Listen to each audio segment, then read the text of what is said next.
Сәлеметсіздер ме, құрметті ұстаздар. Бүгін біз сіздермен НКТ тест 6-7 варианттарды талдайтын боламыз. Оқу әдістемесі, методика және педагогика 2024 жыл. Бірінші сұрақ: сабақта қолданылатын әдіс-тәсілдерді, мақсатты аудитория сипаты мен бағалау стратегияларын білуді қамтитын білім саласы. Ол педагогикалық білім саласы деп аталады.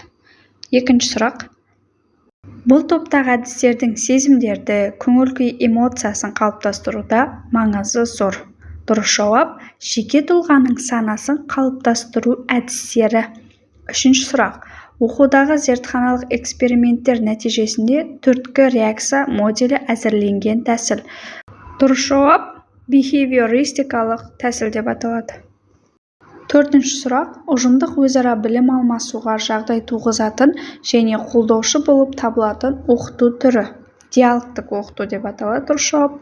Бесінші сұрақ: білім саласының басшыларына инновацияны енгізу кезінде негізгі басымдық берген жағдайда кедергі келтіретін мәселе.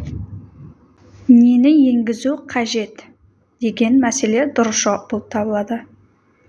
Алтыншы сұрақ: топтың қалыптасуы сипатталады. Тиімді басқару. Дұрыс жауап. Жетінші сұрақ: жеке адамның біліктілігі мен жан-жақты дамуын қалыптастыру үшін негіз болып табылатын білім берудің әрбір деңгейі бойынша білімдер жүйесі, білім беру мазмұны. Сегізінші сұрақ: оқыту үдерісі құрылымы және компоненттері.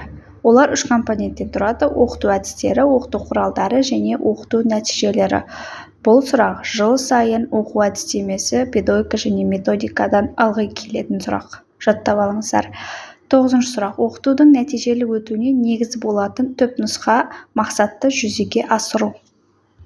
Оныншы сұрақ: мемлекеттік стандарттың бөлігі ретінде оқушының білім деңгейі мен білім мазмұны құрылымына талап қоятын жалпы орта білім берудің мемлекеттік мөлшерін білдіретін құжат. Негізгі оқу жоспары. 11-ші сұрақ: әртүрлі жастағы табысты сыныптарда мұғалімнің оқу үдерісін бағыттап, толықтырып, қолдап отыру рөлі үйлестіруші деп аталады. 12-ші сұрақ: мектептерде педагогикалық іс-әрекеттер нәтижелерін есепке алу мен бағалау мектеп ішіндегі бақылауға енгізілген. 13-ші сұрақ: білім алушының оқу әрекеттерін өз бетінше ұйымдастыру негізінде құрылады. Жүйелі іс-әрекеттік тәсіл.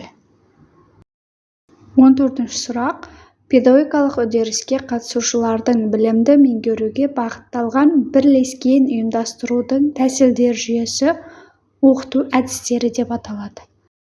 15-ші сұрақ: оқу үдерісінің тиімділігін анықтайтын негізгі фактордың бірі оқу нәтижелігін бағалау мүмкіндігін білу.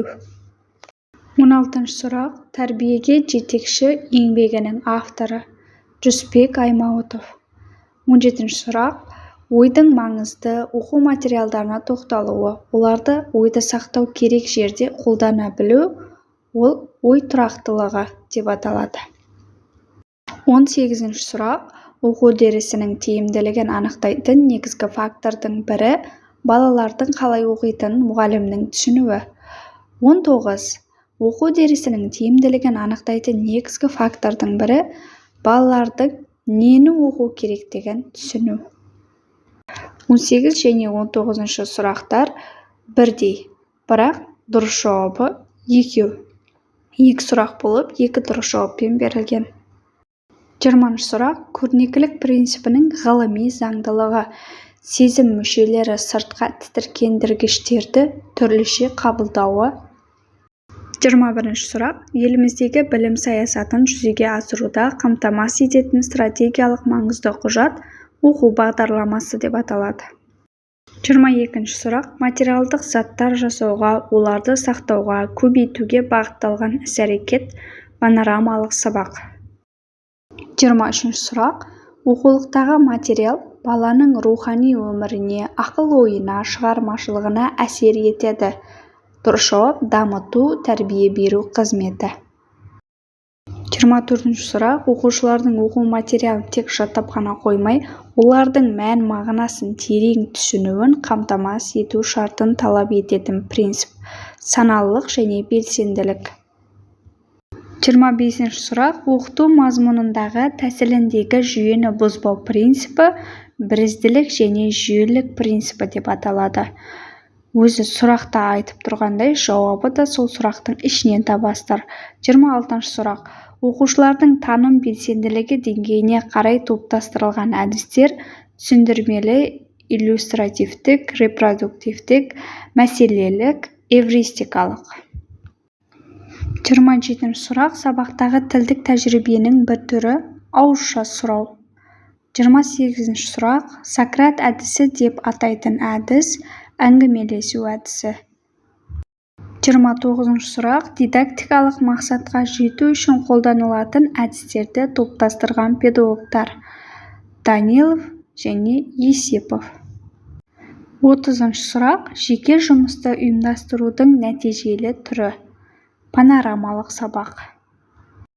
31-ші сұрақ. Тексерудің және бақылаудың жүйелілігі, тұрақтылығы, міндеттілігі, оқушылардың білім, іскерлік және дағдылары мемлекеттік оқу бағдарламаға сай болуы, бағаның әділ қойылуы.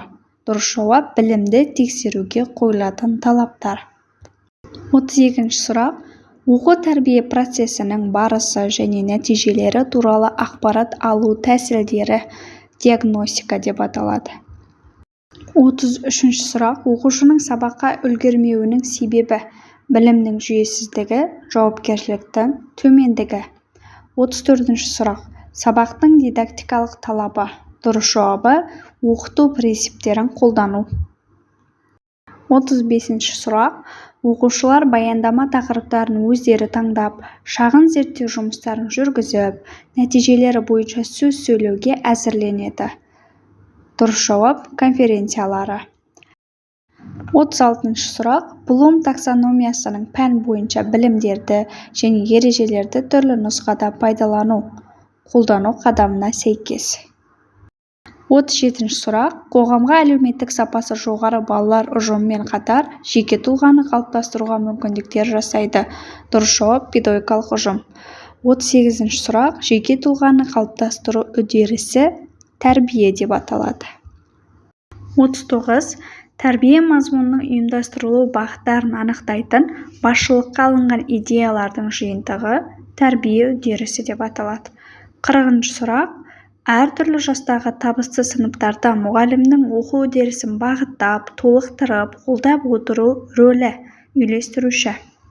41-ші сұрақ. Оқушылар пәндер арқылы ғылымның негіздерін үйренеді.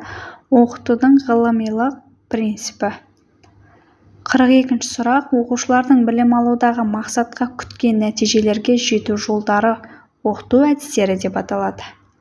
43-ші сұрақ. Оқу пәндері мазмұнындағы үдерістік блок. Дұрыс жауап: қосымша білім кешені, әрекет тәсілдері, үдерісті ұйымдастыру түрлері. 44-ші сұрақ. Білім беру мазмұн негізгі ұстанымдары: ізгілендіру, гуманитарландыру, этнопедагогикаландыру. 45-ші сұрақ. Оқу үдерісінде оқушылардың білім алуымен қатар, олардың дүниеге көзқарасы, адамгершілігі қалыптасып, ақыл-ойы дамиды. Дұрыс жауабы: оқытудың тәрбиелілігі принципі негізінде. 46-ші сұрақ. Білім алушыларды алға қарай жылжуға, жақсы нәтижеге жетуге ынталандырады. Мұғалімнің тұрақты түрде кері байланыс жасауы. 47-ші сұрақ. Сындарлы оқыту теориясы негізделген тұжырым. Дұрыс жауабы: оқушылардың бұрынғы алған білімдері жаңа білімдерімен үйлескенде ойлауы дамиды. 48-ші сұрақ. Педагогикалық шығармашылықта маңызды элемент: мұғалімнің сабаққа дайындығы немесе сабақты талдау және бағалауы. 49-ші сұрақ. Тәрбие жүйесінде негізгі ұстаным: тәрбиенің мақсаттылығы. 50-ші сұрақ. Оқытудың интербелсенді әдістері: пікірсайыс, тренинг, диалог, дебат, пікірталас. Оқу әдістемесінен НКТ тест талдау сіздерге ұнаған болса, тағы да НКТ тест талдаулар болғанын қаласаңыздар, каналымызға тіркеліп, лайк басып, комментарий жазып кетіңіздер. Назарларыңызға рахмет.